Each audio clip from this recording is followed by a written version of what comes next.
నమస్తే. నా ముందు ఆకునూరి మురళి గారు ఉన్నారు, ఎస్డిఎఫ్ కన్వీనర్. సార్ నమస్తే. నమస్తే. సో రెండే అంశాలు ఉన్నాయి, హైడ్రా అండ్ కవిత రిలీజ్ సంబంధించి. సో ముందుగా హైడ్రా గురించి మాట్లాడదాం. సో ఇది రైట్ వేలో వెళ్తుందని మీరు అనుకుంటున్నారా హైడ్రా అన్నది? అంటే దాని యొక్క లక్ష్యము ఆబ్జెక్టివ్ బాగుంది, very good, and so far so good. Okay, so కరెక్ట్గానే వెళ్తుంది యాజ్ అన్ టుడే. కానీ హార్డిల్స్ వస్తాయి డెఫినెట్గా. ప్లస్ గవర్నమెంట్ యొక్క ఆ పట్టుదల కానీ లేకపోతే ఆ లక్ష్యం కానీ డిస్టర్బ్ కాకుండా ఉండడానికి అవకాశాలు ఉన్నాయా లేవా, డిస్టర్బ్ అవుద్దా అనే దాని మీద డౌట్స్ ఉన్నాయి డెఫినెట్గా, న్యాచురల్లీ. ఎందుకంటే వీళ్ళు పవర్ఫుల్ ఫెలోస్, తర్వాత అందరూ స్టేక్ హోల్డర్స్ ఇందులో ఎక్కడో దగ్గర అందరికీ లింక్స్ ఉన్నాయన్నమాట. సో వాళ్ళు ఎట్లా ఆపరేట్ చేస్తారు అనేది ఊహించడం కష్టం జనరల్గా. కానీ బట్ ఇప్పుడు మొన్న ఎవరు అన్నట్టుగా పులి మీద సవారీ నడుస్తుంది, అట్లే నడిపించాలి. సో రేవంత్ రెడ్డి గారికి కూడా అట్లా నడిపించడం తప్పదు అనేది పరిస్థితి వస్తుంది. ఎందుకంటే ప్రజలు దాన్ని బాగా మెచ్చుతున్నారు. సో ప్రజలు దాన్ని చక్కగా అప్రిషియేట్ చేస్తున్నారు. సో అందుకనే ఆ సీఎం గారికి కూడా ఇంకా పోకుండా ఉండే పరిస్థితి మనకి కల్పన. సో పులి మించి దిగితే పులి మింగేస్తుంది, స్వారీ చేయక తప్పదు, ఇంకా ఆప్షన్ లేదు. ఇంకా ఎస్, ఆ డైరెక్షన్లో ఉంది అది ప్రస్తుతానికి. మంచిదే, good thing for society, good thing for ముఖ్యమంత్రి, good thing for government, good thing for state. So 100% అయితే మనం ఎక్స్పెక్ట్ చేయలేం కూడా. సో టోటల్గా 100% చేస్తారని కూడా మనం ఎక్స్పెక్ట్ చేయలేం. సో ఎంతో కొంత మార్పు తీసుకురాగలిగితే అది కూడా గొప్ప విషయమే కదా. కానీ ఆ దిశగా వెళ్తారా లేదన్నదే పాయింట్ ఇక్కడ. అంటే ప్రస్తుతానికి వెళ్తున్నారు, ఒక అడుగు పడ్డది, ప్రస్తుతానికి అయితే వెళ్తున్నారు కదా. ఇప్పుడు నాగార్జున 14 సంవత్సరాలు అంటే మేనేజ్ చేశారు చూడండి. అంటే ఇప్పుడు ఈ నాగార్జున లాంటి వాళ్ళు కానీ, జనరల్గా ఈ కాంట్రాక్టర్స్ కానీ, ఈ బిజినెస్ పీపుల్ కానీ, ఈ ధనవంతులు కానీ, రియల్ ఎస్టేట్ పీపుల్ కానీ, వీళ్ళు ఎట్లా ఉంటుందంటే వీళ్ళ మైండ్ సెట్ ఎట్లా ఉంటుంది అంటే ఎనీథింగ్ కెన్ బి మేనేజ్డ్. డబ్బులు పడిస్తే పని అయిపోతుంది అనే దాంట్లో ఉంటారు. డబ్బు కాకపోతే కులం పెడతారు, కులం కాకపోతే ఇంకొకటి ఏదో మేము ఈ లెవెల్లో ఉన్న మనుషులం కాబట్టి అన్నట్టుగా. సో ఆ నెట్వర్క్ దింపేస్తారు. సో ఇట్లా రకరకాలుగా వాడేసేసి పనులు చేయించుకుంటూ ఉంటారన్నమాట ఈ సోకాళ్ళు అత్యంత ధనికులు, పెద్ద పెద్ద వ్యాపారస్తులు, వీళ్ళందరూ కూడా. సో ఆ రకంగా మనము నాగార్జున చూసాం, అందరికీ తెలుసు అది యాక్చువల్గా. మూమెంట్ నుంచి నడుస్తూనే అది ఎప్పటి నుంచో తెలుసు. పోయిన ఒక 5 years 6 years క్రితం అయితే అక్కడికి వెళ్ళి ఆ ఎఫ్టీఎల్ని మార్క్ కూడా చేశారు, మార్కింగ్ చేశారు కదా. అన్నీ మనకి వీడియోస్ కూడా వచ్చినవి. కానీ దాని తర్వాత కూడా ఏం కాలేదు. అంటే కేటీఆర్ గారు అసెంబ్లీలో కూడా చెప్పాడు. సో మా వాళ్ళు ఎఫ్టీఎల్ని గుర్తించారు. సో అవసరం అనుకుంటే దాన్ని కొట్టేస్తాము. So law will take its own direction, own course అని చెప్పి కబుర్లు చెప్పి మళ్ళీ ఏం చేయలేదు మళ్ళీ. సో అంటే ఇంకా మన బీఆర్ఎస్ గవర్నమెంట్ మనం చూసామనుకో, సో ఎట్లా మేనేజ్ అయినవి అంతా కూడా. సో వాళ్ళందరూ కూడా ఆ ఫ్యామిలీ మొత్తం కూడా తలా ఒకటి పంచుకున్నారు, తలా ఒక సెక్టార్ని పంచుకొని మేనేజ్ చేసింది మన అందరికీ తెలుసు. సో అట్లా చేసిన అతను కూడా ఇప్పుడు అతన్ని కూడా నాగార్జున లాంటి అత్యంత ధనికుడు, అత్యంత పలుకుబడి ఉన్న మనిషి యొక్క అసెట్ని కూడా కొట్టిపడేసిందంటే ఇప్పుడు మీరే అన్నారు హార్డిల్స్ వచ్చే ఛాన్స్ ఉంది అని. వస్తాయి ఖచ్చితంగా. ఇప్పుడు వాళ్ళ పార్టీ వాళ్ళు కూడా లేరని కూడా ఏం లేదు కదా, ఆల్ ఇన్క్లూడెడ్ కూడా. సో మరి ఎంతవరకు సాధ్యమవుతుంది ఇది? అల్టిమేట్గా మళ్ళీ ఇందులో పవర్ ఇప్పుడు మనము మొదలు పెట్టకపోతేనేమో మొదలు పెట్టలేదు అంటాం. ఇది మొదలు పెట్టిన తర్వాతనేమో మళ్ళీ మనకు డౌట్స్ వస్తాయి. కామన్ కదా అది డెమోక్రసీలో. ఇవన్నీ కూడా డిస్కస్ చేయాల్సిందే. అంటే మనం ఇది కూడా మాట్లాడలేదు అనుకోండి, అది వెనక్కి వెళ్ళిపోతుంది. కరెక్ట్, మాట్లాడాల్సిందే. అయితే విషయం ఏంటంటే మనము సోఫార్ సో గుడ్ కాబట్టి. అట్లాగే ఇప్పుడు మనకి రేవంత్ రెడ్డి గారి తమ్ముడికి కూడా నోటీస్ ఇచ్చారని చెప్పేసి మనకి ఈరోజు న్యూస్ వచ్చింది, వాళ్ళన్న. సో ఆ న్యూస్ కూడా వచ్చింది. So anything is possible. So I think ఎట్లా ఉంటుందంటే ఇదంతా కూడా ఒక సోషల్ ప్రెజర్ వస్తుంది గవర్నమెంట్ మీద కూడా. సో ఒక స్టేజ్లో అది వెనక్కిపోవడానికి కుదరదు, గవర్నమెంట్ కూడా అనుకున్నా కానీ వెనక్కిపోవడానికి కుదరదు. సో అలాంటి సిచ్యువేషన్ వస్తున్నట్టుగా నాకు కనపడుతుంది అనమాట. సో మంచి ఇప్పుడు అది ఫాతిమా కాలేజ్ గురించి చర్చ నడుస్తున్నది. ఇప్పుడు దాన్ని కూలగొట్టాలా వద్దా అన్నది డిస్కషన్. స్కూలు అన్న ఒక ఎమోషనల్ లైన్ కూడా చాలా మంది తీసుకొస్తున్నారు. అండ్ దాంతోపాటు ఈయన అనురాగ్ కాలేజు, మల్లారెడ్డి కాలేజు, మర్రి ఆయన ఎవరు రాజశేఖర్ రెడ్డి ఆయన అల్లుని కాలేజెస్. సో ఇట్లా రకరకాల డిబేట్స్, ఎమోషనల్ డిబేట్స్ జరుగుతూ ఉన్నాయి. సో వీటి విషయంలో ఎట్లా డెసిషన్ తీసుకోవాలి అంటే నేనంటాను ఇట్లా సడన్గా మనం ఇప్పుడు ఉదాహరణకి ఆ ఓవైసీ వాళ్ళదే ఉంది. సో డెఫినెట్గా పిల్లలు ఎఫెక్ట్ అవుతారు. అకాడమిక్ ఇయర్ మధ్యలో అయితే పిల్లలు ఎఫెక్ట్ అవుతారు. అంటే నేనంటాను ఒక డ్రాస్టిక్ రికమెండేషన్ చేస్తాను నేను. ఒక ఆర్డినెన్స్ తీసుకొచ్చి ఇవన్నీ కూడా గవర్నమెంట్ టేక్ ఓవర్ చేయాలి. ఓకే. ఎందుకంటే they are illegal but they are linked to the so lifes of the people, lifes of the students. But ఆ అసెట్ మాత్రము వాళ్ళది కాదు, ఇల్లీగల్ నిర్మించారు కాబట్టి. ప్లస్ గవర్నమెంట్ ఇల్లీగల్గా గవర్నమెంట్ ల్యాండ్లో అండ్ చెరువు శిఖరంలో పెట్టారు కాబట్టి as a penalty we should take over. So ఒక సేఫ్ స్టేజెస్ రావాలి దాన్ని. పిల్లలని ఎడ్యుకేషన్ అయిపోయిన తర్వాత అప్పుడు డెమాలిష్ చేయాలి. సో ప్రధానికి సొల్యూషన్ ఉంటుంది కదా. సో ఇక్కడ ఆబ్జెక్టివ్ ఏంటి? సో పర్యావరణ పరిరక్షణ, సో ప్రకృతి వనరులని రక్షించడము, భావితరాలకు అందించడము. సో అది ఆ స్ట్రక్చర్ పోవాల్సిందే. కానీ ఇమ్మీడియట్గా ఎన్ని సంవత్సరాలు ఉన్నది, ఇప్పుడు ఒక కొన్ని రోజులు ఉండడానికి ఎందుకు వెళ్ళేది ఉండొచ్చు. కానీ టేక్ ఓవర్ చేయాలి. టేక్ ఓవర్ చేస్తే ఏమవుతుందంటే అప్పుడు గవర్నమెంట్ మీద ఎవరికి కూడా అనుమానాలు రావు కదా. సో అట్లా మీరు ఈ పబ్లిక్ ఎడ్యుకేషన్ ఇన్స్టిట్యూషన్స్ అన్నీ కూడా పబ్లిక్ టేక్ ఓవర్ చేయాలి. అంటే మన మామూలుగా అప్పుడు ఇందిరాగాంధీ గారు బ్యాంక్స్ని నేషనలైజ్ చేసింది, అట్లాగే వీటిని కూడా నేషనలైజ్ చేయాలి ఫర్ సమ్ టైమ్ టిల్. అంటే కొత్తగా అడ్మిషన్స్ చేయొద్దు, ఉన్న పిల్లల్ని అవగొట్టేసేసి పంపించేయాలి, దెన్ డిస్మాంటిల్, దెన్ రీస్టోర్, అలాంటి చేయొచ్చు. కానీ ఇక్కడ ల్యాండ్ కూడా ఆ భూమి ఎంతవరకు చెరువుకి తీసుకురాగలుగుతారు అన్నది కూడా పెద్ద క్వశ్చన్ మార్క్గానే మారినట్టు. ఎందుకు ప్రాబ్లం ఏంటి? ఈజీ. నాగార్జున వెళ్ళి స్టే తెచ్చుకున్నాడు, ఇంకా అది మళ్ళీ కోర్టు ఆ పరిధిలో నడుస్తుంది, అది ఎప్పటికో. అంటే ఇప్పుడు మనకి ఎట్లా ఉంటుందంటే ఇప్పుడు ఈ ఇన్స్టిట్యూషన్స్ ఉన్నాయి కదా, governor institution, high court institution, supreme court institution, assembly institution, executive body like ముఖ్యమంత్రి, క్యాబినెట్, అదొక ఇన్స్టిట్యూషను. ఈ ఇన్స్టిట్యూషన్స్ మధ్యలో పబ్లిక్ ఇంట్రెస్ట్ ఉన్నప్పుడు వీళ్ళందరూ కూడా ఒక కోఆపరేటివ్ మోడ్లో పనిచేయాలి. అది ప్రజలు ఎక్స్పెక్ట్ చేస్తారు అట్లా. ఓకే. సో ఇది చేసేటట్టుగా ముఖ్యమంత్రి I think he has to take a role, cabinet they have to take a role for this అనమాట. సో దీనికి ఫాస్ట్ ట్రాక్ కోర్ట్ చేయొచ్చు. సో ఫాస్ట్ చేయడానికి కావాల్సినటువంటి ఒక యంత్రాంగాన్ని ఏర్పాటు చేయొచ్చు.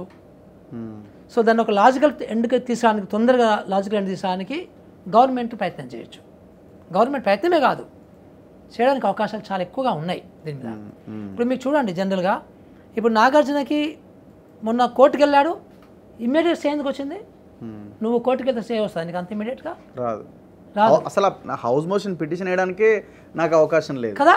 ఎందుకు వచ్చింది మరి నాగార్జునకి? అంటే కోర్టులు కూడా ఒకలాగా పనిచేసాయి అనమాట.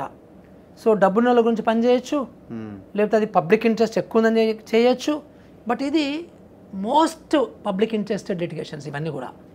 అంటే మొత్తము ప్రజా సంబంధమైనటువంటి ఒక లిటిగేషన్స్ కాబట్టి డెఫినెట్గా హైకోర్టులు స్పందించాల్సి వస్తుంది, ఫాస్ట్ ట్రాక్ కోర్టులు వేయాల్సి వస్తుంది. దానికి సంబంధించిన ఎక్స్పెండిచర్ అంతా కూడా గవర్నమెంట్ పికప్ చేసుకుంటుంది, not an issue at all. So ఆ రకంగా తీసుకెళ్ళాలి, లీడ్ చేయాలి. సో ఇక్కడ మేజర్గా పర్మిషన్స్ వచ్చినాయి మాకు అన్నది ఇక్కడ పాయింట్. ఫర్ ఎగ్జాంపుల్ ఒక రియల్ ఎస్టేట్ ఆయన దగ్గరికి మనం వెళ్ళాం, ఇది మొత్తం చెరువులో కట్టినాయంటే ఆయన ఓపెన్ డాక్యుమెంట్ చూపిస్తున్నాడు. ఇగో ఇరిగేషన్ పర్మిషన్, హెచ్ఎండిఏ పర్మిషన్, అందరూ మాకు పర్మిషన్లు ఇచ్చారు.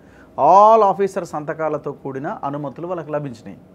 ఎందుకు అధికారులు ఇంత ఘోరమైన దీనికి పాల్పడ్డారు? అంటే మీరు కూడా ఒక అధికారిగా గతంలో పనిచేశారు కాబట్టి ఇంత వ్యవస్థ ఎందుకు ఇంత ఇదైపోయింది?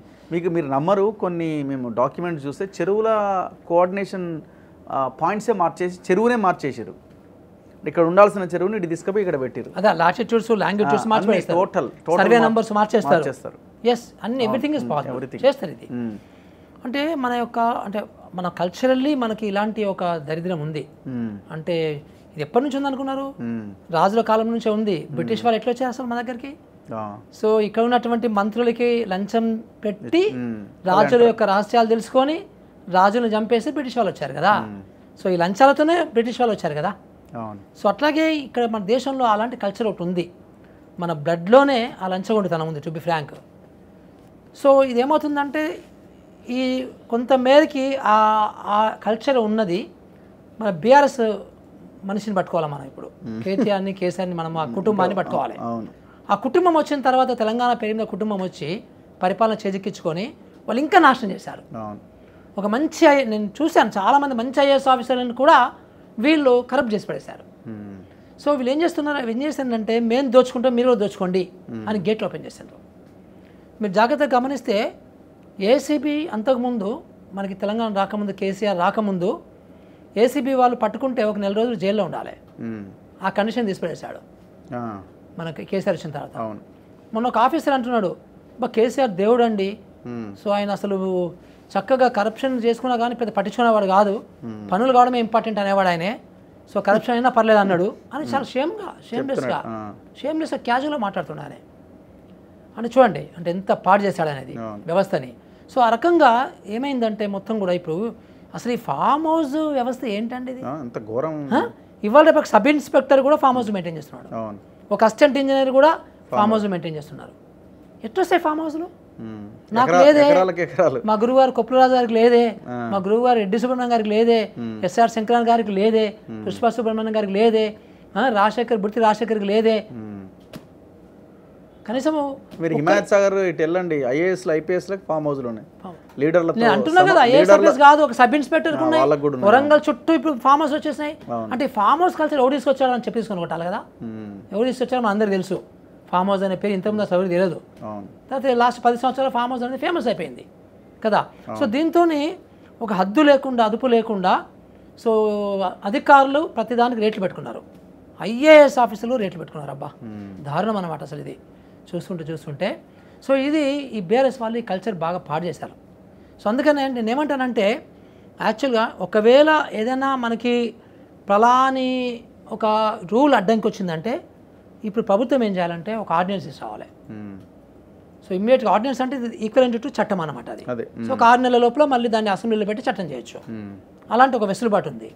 సో ఇలాంటి ఏమైనా రూల్స్ అడ్డొచ్చినప్పుడు ఇందిరాగాంధీ నేషనలైజ్ చేసినట్టుగా బ్యాంక్స్ని ఎట్లయితే చట్టం తీసుకొచ్చి చేసి పడేసిందో ఇక్కడ కూడా అట్లాంటి చట్టము ఇమ్మీడియట్గా ఒక ఆర్డినెన్స్ తీసుకొచ్చి వాటిని అధిగమించేసేసి ఎవరైతే సంతకాలు పెట్టారో వాడిని లోపలేయాలి, అధికారులను లోపలేయాలి. అధికారులు 70% అధికారులు మిగిలారు ఇరిగేషన్లో. పర్లేదు మిగిలిపోయినండి, ఏం కొంపలు మునుగవు, పోతే పోనీయండి అందరూ. దొంగలు పోతే మంచిదే, దేశం బాగుపడుతుంది, సమాజం బాగుపడుతుంది, తెలంగాణ బాగుపడుతుంది. తర్వాత ఫ్యూచర్లో అధికారులు భయపడతారబ్బా. ఇప్పుడు ఏమైందంటే వాడు ఏసీపీ వాడు డబ్బులు ఇస్తుంటే పట్టుకున్న వాళ్ళు కూడా రెడ్ హ్యాండెడ్గా పట్టుకున్న వాళ్ళు కూడా మళ్ళీ రీసెట్ అవుతున్నారు. భయమే లేదు, మళ్ళీ తెచ్చుకోవచ్చులే అంటే పద్దానికి రేట్ ఉంటుంది కదా. సో ముఖ్యమంత్రి ఆఫీస్లో ఒక రేట్ ఉంటుంది, సో డీజీపీ ఆఫీస్ ఒక రేట్ ఉంటుంది, సో అన్ని ప్రతి సెక్రటరియట్లో ప్రతి డిపార్ట్మెంట్కి రేట్ ఉంటుంది. నాకైతే చాలా అసహ్యం పుడుతుంటుంది నిజంగా. అంటే ఈ కరప్షన్ చూసుకుంటే సో మన సెక్రటరియట్లో కూడా ఇప్పటికీ కూడా అండి షేమ్లెస్గా నాకు వినబడితే రోజు వినబడుతూనే ఉంటాయి. వాడు ఇంత డబ్బులు అడిగిండు, వీడు ఇంత డబ్బులు అడిగిండు, వాడు ఇంత డబ్బులు అడిగిండు, ఐఏఎస్ ఆఫీసర్ ఇంత డబ్బులు అడిగిండు, సెక్షన్ ఆఫీసర్ ఇంత డబ్బులు అడిగిండు, అడిషనల్ సెక్రటరీ ఇంత అడిగిండు, జాయింట్ సెక్రటరీ ఇంత అడిగిండు, హెచ్ఓడి ఇంత అడిగిండు, కమిషనర్ ఇంత అడిగిండు, ఎండి ఇంత అడిగిండు, వినబడుతూనే ఉంటాయి నాకు ఇప్పటికీ కూడా. So 90% of the officials and officers including IAS officer they are corrupt, awfully corrupt అనమాట. సో అందుకనే సో నిజంగా కూడా రేవంత్ రెడ్డి గారికి అంత కమిట్మెంట్, అట్లా మంచి కమిట్మెంట్ అట్లా ఉంటే డెఫినెట్గా ఇలాంటి వాటి వీళ్ళ మీద యాక్షన్ తీసుకోవాలి. తీసుకుంటేనే ఫ్యూచర్లో భయం ఉంటుంది. లేదు భయం లేదు, భక్తి లేదు, సో జైలుకు కూడా పోయి వస్తారు, మళ్ళీ ప్రమోషన్లు తెచ్చుకుంటారు, మళ్ళీ సంపాదించుకుంటారు. అసలు నాకు అర్థం కాదు. ఇప్పుడు మనం చూసాం గత 10 సంవత్సరాల్లో మన పేర్లు పెట్టవచ్చు. పలానా ఐఏఎస్ ఆఫీసర్ పెద్ద దొంగ, పలానా ఐఏఎస్ దొంగ, పలానా ఐపీఎస్ దొంగ, పలానా హెచ్ఓడి దొంగ, పలాని ట్యాక్స్ కమిషన్ ట్యాక్స్ దొంగ, పలాని మైన్స్ దొంగ అని మనకు అంతా తెలిసిపోతూనే ఉంది పేర్లతో సహా. ఎవడు ఒక్కరు అరెస్ట్ కాడు 10,000 నుంచి కూడా పోడు, ఎక్కడికి పోడు. వాడి డబ్బు అట్లాగే ఉంటుంది, అన్ని అట్లాగే ఉంటాయి, వాడి ఆస్తి అట్లాగే ఉంటాయి. ఓ బచ్చా ఐఏఎస్ ఆఫీసర్లు కూడా ఇవాళ రేపు వాళ్ళు విలాలుగా ఉంటున్నారు. ఎట్లా ఉంటారు అబ్బా అర్థం కాదు కదా. సో ఇది అందుకనే అంటాను నేను, గవర్నమెంట్ గట్టిగా ఉండాలి. గవర్నమెంట్ గట్టిగా ఉంటే అన్నీ చక్కగా అయిపోతాయి మంచిగా. సో వీళ్ళందరినీ కూడా ఇంటికి పంపించారు, అధికారులందరినీ కూడా చాలామందిని. ఎవరు సంతకం పెడితే సో వాళ్ళని అరెస్ట్ ప్రాసిక్యూట్ చేయాలి. సో ప్రాసిక్యూట్ చేయడానికి కావాల్సినటువంటి రూల్స్ ఉన్నాయి. ఫస్ట్ అయితే వాళ్ళందరికీ నోటీసులు అయితే ఇవ్వాలి, ఇంతవరకు ఆ ప్రయత్నం అయితే జరుగుతలేదు, మరి చూడాలి ఏమైనా అంటే చేస్తారు. అది చాలా పెద్ద టాస్క్ అండి, అది చాలా పెద్ద టాస్క్. అది నిజంగా కూడా ఒక ముఖ్యమంత్రి కూడా చేయలేడా అనేది కూడా ఆలోచన చేయాలి. దానికి చాలా స్ట్రాంగ్ విల్ కావాలి, దానికి చాలా గవర్నమెంట్కి స్ట్రాంగ్ ఉండాలి. కానీ గవర్నమెంట్లో ఉన్న ఎమ్మెల్యేలు కొంతమంది అటు ఇటు ఉన్నారు, సో మంత్రులు కూడా అటు ఇటు ఉన్నారు.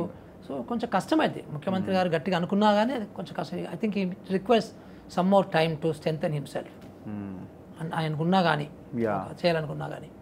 సో మీ అంచనా ఏంటి, అంటే పొలిటికల్గా ఇదేమన్నా ఇబ్బందికి గురి చేసే అంశంగా మారిపోద్దని అనుకుంటున్నారా? దీన్ని హర్డిల్స్ ఆర్ ఇవన్నిటిని దాటుకొని ముందుకు వెళ్ళలేకపోతే జనం ఇక్కడ క్వశ్చన్ చేస్తారు, ఏమైనా స్టార్ట్ చేస్తేవి అని ఆప్తివని. ముందుకు వెళ్తే సొంత పార్టీలోనో లేకపోతే పొలిటికల్గానో రకరకాల ఇవి ఉంటాయి, రెండు క్వశ్చన్ చేయాలి.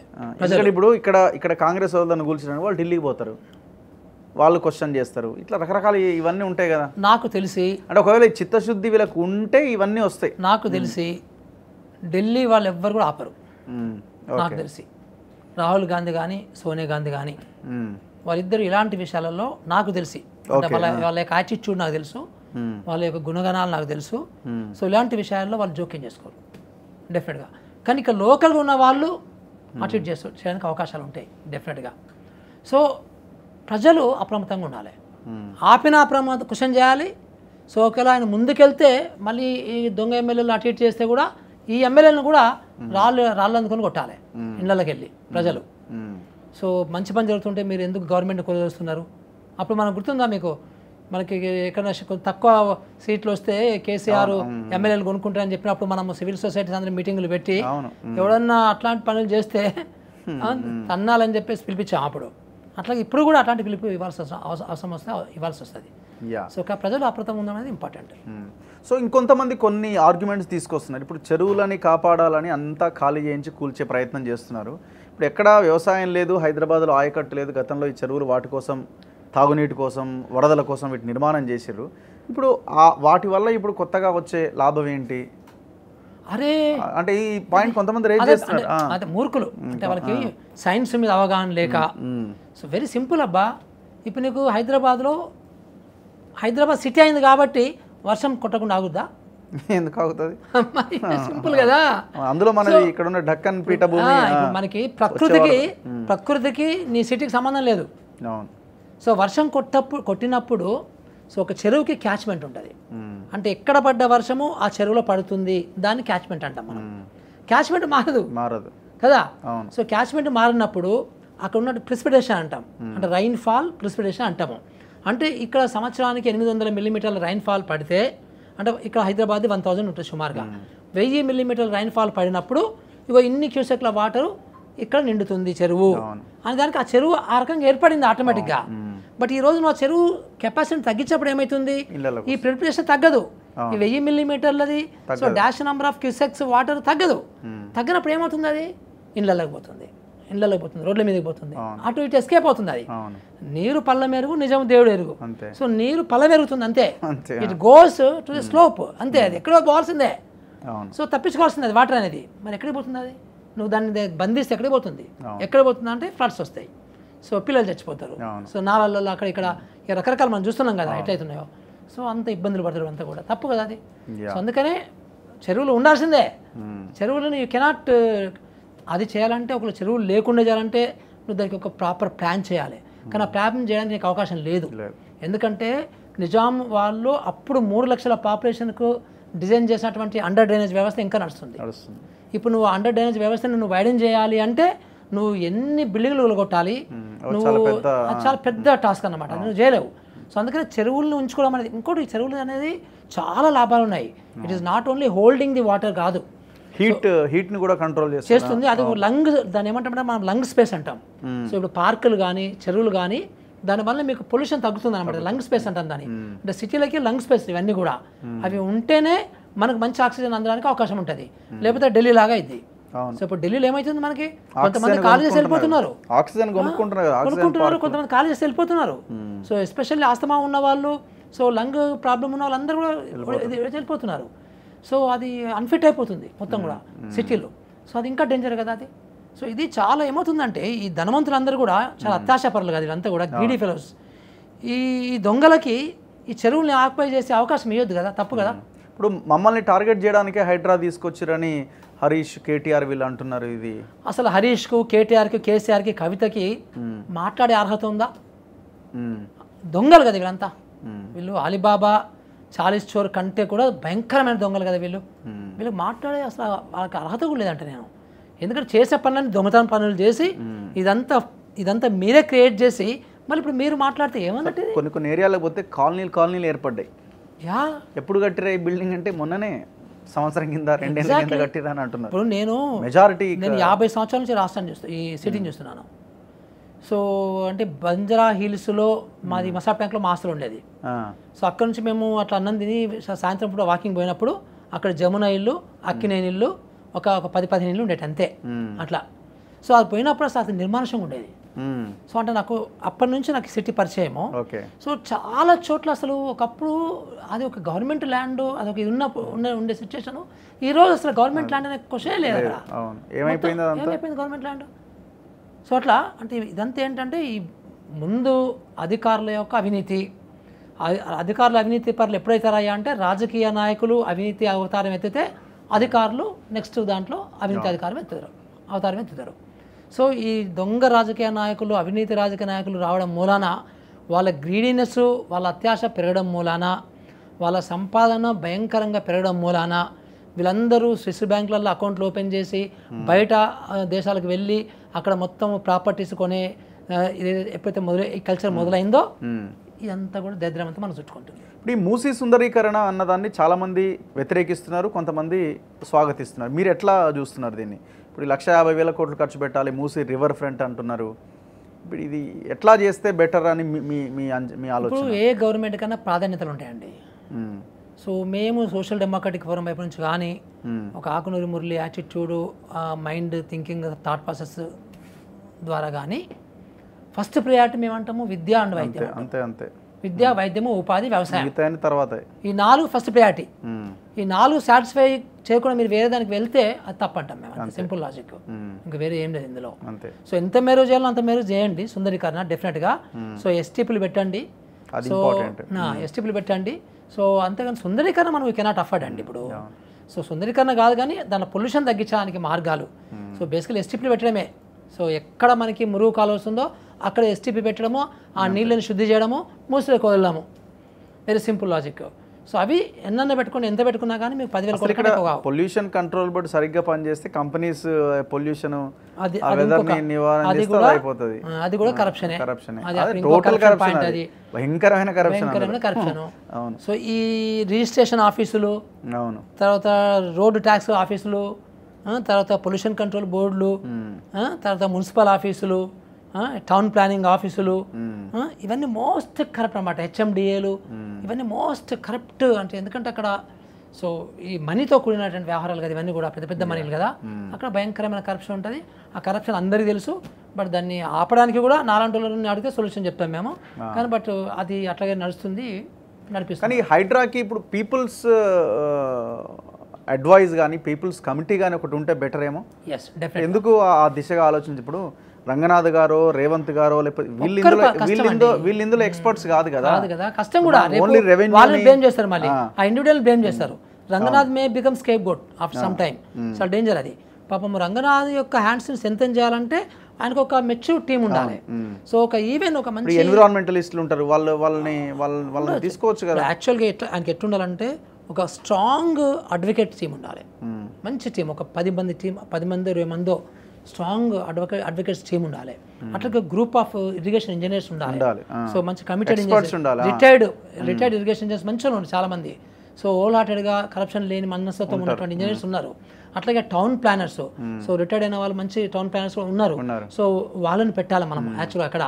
సో దెన్ కొంతమంది సోషాలజిస్ట్లని, సోషల్ యాక్టివిస్ట్లని, so who can be like ప్రజల వైపు నుంచి ఆలోచన చేసే వాళ్ళు, వీళ్ళతో ఒక టీమ్స్ ఏర్పాటు చేయాలి. ఒక పెద్ద టీం ఏర్పాటు చేసి తీసుకుంటూ ఉండాలి. సో ఆన్ పేపర్ తీసుకోవాలి సలహాలు కూడా, అన్ని కూడా. సో ప్రతి ఒక్కదాన్ని కూడా ఒక మీటింగ్లు పెట్టాలి, మినిట్స్ రాయాలి, టక్క డిసైడ్ చేసుకోవాలి అంతే. అదొకటి చేయాలి. ఇంకొకటి ఏంటంటే సర్వే ఒకటి చేయాలి స్ట్రాంగ్గా. సో ఈ సర్వే టీంలు కూడా చాలా స్ట్రాంగ్ ఇప్పుడు అసలు ఈ చేసిన సర్వేలన్నీ చాలా ఫేక్ సర్వేలు ఉన్నాయి సార్, ఉంటాయి. వాటి ప్రకారంగా కూడా వీళ్ళు ముందుకెళ్ళి అసలైన మంచి వాళ్ళది కూలగొట్టే ప్రమాదం కూడా ఉంది. ప్రమాదం చాలా డేంజరస్. ఇప్పుడు మాకు ఇవాళ పేపర్లు వచ్చింది, ముఖ్యమంత్రి గారు కూడా దాని మీద కామెంట్ చేశారు. సో ఇప్పుడు కొంతమంది దొంగ ఇంజనీర్లు, దొంగ అధికారులు సో దొంగ నోటీస్ చేసి భయపెట్టిస్తున్నారట హైడ్రా పేరు మీద. హైడ్రాకి ఇన్ఫర్మేషన్ ఇస్తాం మేము అని చెప్పేసి అఫీషియల్సే. సో దర్ మేకింగ్ మనీ అని చెప్పేసి ఇవాళ మనం న్యూస్ చూసాము. ముఖ్యమంత్రి గారు వాళ్ళు కాషన్ చేశాడు, ఏసీబీ వాళ్ళని అలర్ట్ చేశాడు, ఇలాంటి దొంగ వస్తున్నారు చూసుకోండి అని. సో ఇవన్నీ సాధ్యమే మన దగ్గర. మన సొసైటీ బాగా పాడైపోయిన సొసైటీ కదా. కమిటీని ఇన్వాల్వ్ చేస్తే బాగుంటుంది. ఎస్, పీపుల్స్ కమిటీ లాగా ఒకటి ఒక కమిటీ ఉండాలి. సో ఆల్వేస్ కమిటీ ఉంటే ఏమంటే ట్రాన్స్పరెన్సీ. ఇలాంటి వాటికి నేను ట్వీట్ చేసినప్పుడు ఒక సలహా ఇచ్చాను రంగనాథ్ గారికి. మనము ట్రాన్స్పరెంట్గా ఉండడమే కాదు, ఉన్నట్టు కూడా కనబడాలి. వెరీ ఇంపార్టెంట్ అది. సో ఉన్నట్టు కనబడాలంటే you have to have build some systems అనమాట. సో చక్కగా అన్నీ కూడా మనము క్లియర్ కట్గా దీని ప్రకారం చేస్తున్నాం అన్నట్టు కనబడాలి వాళ్ళకి. అది ఇంపార్టెంట్. లేకపోతే ఏమేమవుతుంది లోపల అనేది అందరికి డౌట్స్ ఉంటాయి. సో అది ఆ ఒక్కరే బేర్ చేయకుండా మీరు అన్నట్టుగా ఒక మంచి కమిటీ వేసుకుంటే, ఒక 8 మంది కమిటీ వేసుకుంటే చాలా బాగుంటుంది, మెచ్యూర్డ్గా ఉంటుంది. సో తర్వాత అక్కడ మనకి ఆ ట్రాన్స్పరెన్సీ కూడా బాగా కనబడుతుంటుంది. సో ఇంకొక ప్రధానమైన అంశం కవిత రిలీజ్కి సంబంధించి. సో ఆమె ధర్మం గెలిచింది, న్యాయం గెలిచింది, నేను బయటకు వచ్చినా అని మాట్లాడుతున్నారు. సో చాలా సాదర స్వాగతం పలికి రామకి. సో ఆమె కూడా చాలా సీరియస్గా కామెంట్స్ చేస్తున్నారు. నేను మొండిని, కానీ నన్ను జైలుకి పంపి జగమొండిని చేసిరని అంటున్నారు. ఇంకా చూసుకుంటా అంటుంది, వడ్డీతో సహా చెల్లిస్తా అంటుంది. మరి వడ్డీతో సహా చెల్లిస్తా అంటే ఆమె ఎవరికి చెల్లిస్తుంది వడ్డీ? అంటే సుప్రీంకోర్టు అడ్వకేట్లకా, సుప్రీంకోర్టు జడ్జిలకా, తిహార్ జైలు అధికారులకా, సో లేకపోతే ఆ కోర్టులో ఆ కేసులో ఇన్వాల్వ్ అయిన మిగతా స్టేక్ హోల్డర్స్కా, సో లేకపోతే ఆమెకు డబ్బులు ఇచ్చి అప్రూవ్ అయిన వాళ్ళు వాళ్ళకా, ఎవరి గురించి మాట్లాడుతుందో మనకు తెలియదు, అర్థం కాలే. ఎనీహౌ సో అంటే ఇది ఏంటంటే విషయం ఏంటంటే వీళ్ళు ఈ కుటుంబం, ఈ నలుగురు కుటుంబం ఏదైతే ఉందో వీళ్ళు మాటలలో ఆరితేరిండ్రబ్బా, బాగా అంతా ఇంత కాదు, భయంకరంగా ఆరితేరిండ్రు. అంటే వాళ్ళు ఏ తిమ్మిని తిమ్మి చేయడంలో నంబర్ 1 అనమాట. సో అప్పుడెప్పుడో గోబెల్స్ పెరిగినాం కానీ వీళ్ళ ముందు ఆ గోబెల్స్ కూడా ఎందుకు పనికిరాడు. సో వీళ్ళు అది పుణికిపుచ్చుకున్నారు. నిన్న సో కేసీఆర్ అంటాడు కదా, సో హైడ్రా గురించి పనిలేని మంగళోడు పిల్లిదల కొరిగినట్టుంది అని మాట్లాడుతున్నాడు అన్నాడటనా. నేను ఇక్కడ చూసాను, న్యూస్ చూశాను. అంటే హైడ్రా అనేది దానికి అట్లా కనబడుతుంది అన్నమాట. అసలు ఫస్ట్ నువ్వు మంగళూరు నుంచి షేర్ చేయడం కరెక్ట్ కాదు. సో దాని తర్వాత అసలు హైడ్రా నీకు ఆ రకంగా కనబడుతుందా నీకు? అంటే ఇంత మంచి పని జరుగుతూ ఉంటే నీకు ఆ రకంగా కనబడుతుందా అంటే ఎట్లా? అంటే తెలంగాణ యాసలో మాట్లాడేసరికి నిజమైపోద్ది అనమాట. నిజమైపోద్ది అనుకుంటున్నారు వాళ్ళు, అంటే ప్రజలు గమనిస్తున్నారు. ఫస్ట్ అయినా సరే హైడ్రా ఎంతవరకు పనిచేస్తుంది ఏంటి అనేది క్వశ్చన్ చేసే ముందు ఆయన చేసిన పార్టీ వాళ్ళు చేసిన కబ్జాల గురించి చెప్పాలి. లేదు మేమేం చేయలేదు అన్న, అనవసరంగా అసలు ఏడున్నాయి కబ్జాలు, 10 ఏళ్ళుగా మేము పరిస్థితి లేదు రాష్ట్రంలో హైదరాబాద్లో అని చెప్పాలా. అసలు ఇందులో ఒక విషయం ఉంది అబ్బా, బెనామీ వ్యవస్థ ఉంది. మొత్తం బెనామీ వ్యవస్థ కదా. ఇప్పుడు మన వాళ్ళ పేరు మీద ఎందుకు ఉంటాయి? కేటీఆర్ గారు జనవాడ ఆయన అంత పెద్ద ముఖ్యమైన మంత్రి, ఆయనే పవర్ఫుల్ మంత్రి 10 సంవత్సరాలు. ఆయనకు ఒక ప్రైవేటు ఫామ్ హౌస్ని లీజు తీసుకోవాల్సిన అవసరం ఏమొచ్చిందబ్బా?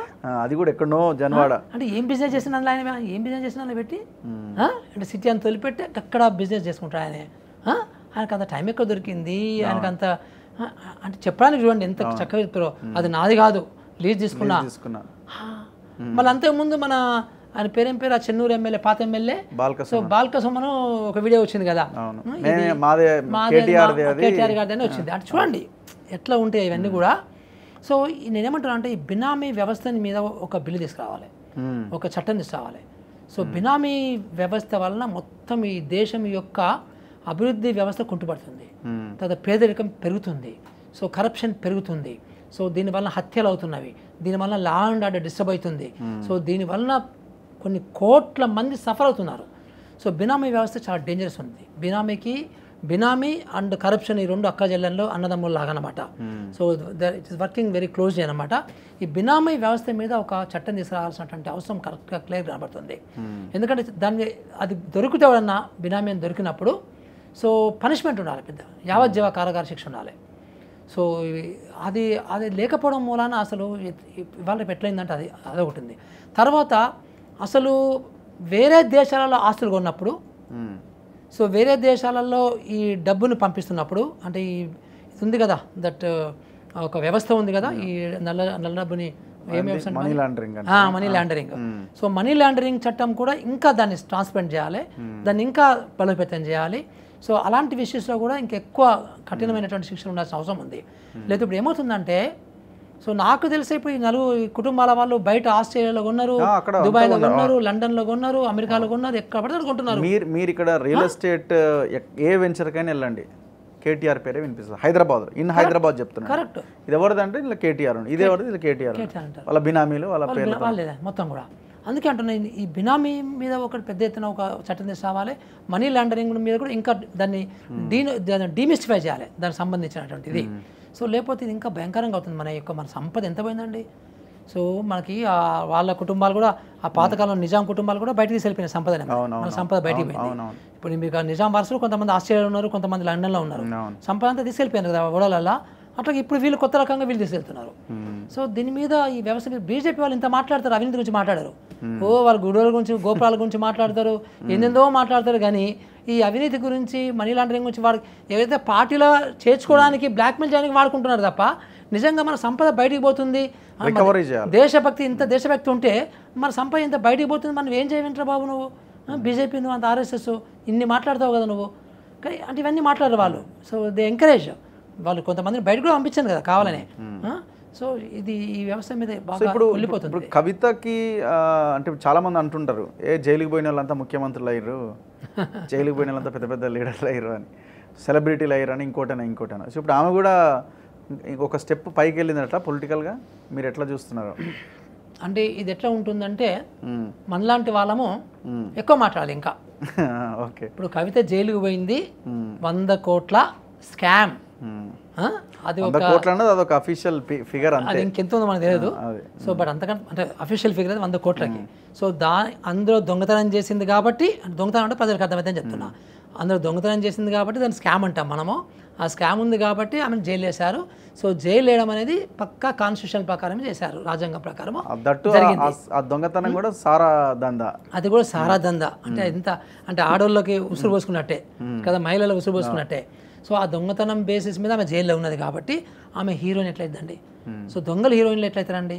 సో ఆమెకి ఈ హారతులు పట్టడం ఏందండి? ఇదంతా ఏంటంటే బికాజ్ వాళ్ళ డబ్బు ఉంది కాబట్టి, సో డబ్బు పడేస్తే క్యాడర్ వచ్చారు కాబట్టి, సో ఇవన్నీ కూడా వాళ్ళు ప్రచారాలు చేస్తున్నారు. సో పెద్ద హీరోయిన్ లాగా, సో పెద్ద హారతులు ఇచ్చి ఆమెని అంటే బూస్ట్ చేస్తున్నారు అనమాట, ఇమేజ్ని బూస్ట్ చేస్తున్నారు. అట్లా బూస్ట్ చేసేటట్లయితే, అట్లా ప్రజలు నమ్మేటట్లయితే ఎందుకు ఓడిపోతారండి వాళ్ళు? వాళ్ళు ఓడిపోయిందంటేనే ఎవ్రీబడి నోస్ దట్ ఈ కుటుంబము బాగా భయంకరంగా వ్యవహరించింది, బాగా కరప్షన్ చేశారు, పిచ్చి అడ్మినిస్ట్రేషన్ చేశారు, పిచ్చి పరిపాలన చేశారు, అన్ని అబద్ధాలు చెప్పారని ప్రజలు నమ్మారు కాబట్టి వాళ్ళు ఓడిపోయారు. సో అప్పుడు పాపము ఇక్కడ వాళ్ళకి తెలియదు, ఇది సిటీలో ఉన్న వాళ్ళకి తెలియదు కాబట్టి సిటీలో ఉన్న వాళ్ళు ఎమ్మెల్యేలు గెలిపించారు. సో ఇది కొంచెం అదేం సిటీ, ఫైనాన్షియల్ సిటీ చూసి, కొన్ని బిల్డింగ్లు చూసి ఏదో బాగా చేసిందని అనుకొని ఇక్కడ గెలిపించింది. కానీ ఇప్పుడు అర్థమవుతుంది వాళ్ళకి, ఫోన్ ట్యాంపరింగ్ కావచ్చు, లేదా ఈ ఫామ్ హౌస్లో గోల కావచ్చు, సో ఇవన్నీ బయటకు వచ్చినాయి కాబట్టి ఇప్పుడు సిటీ వాళ్ళకి కూడా అర్థమైంది కాబట్టి ఇంకా ఎక్కువ లోపలికి పోతారు వాళ్ళు. సో కవిత జైలుకు పోయింది, దొంగతనం చేసింది పోయి జైలుకు పోయింది అనే మాట వాస్తవం ఇది. Anyway, thank you sir, thank you very much. So ఇది ఆకునూరి మురళి సార్తో ఇంటర్వ్యూ. చూస్తూనే ఉండండి మన తొలి వెలుగు.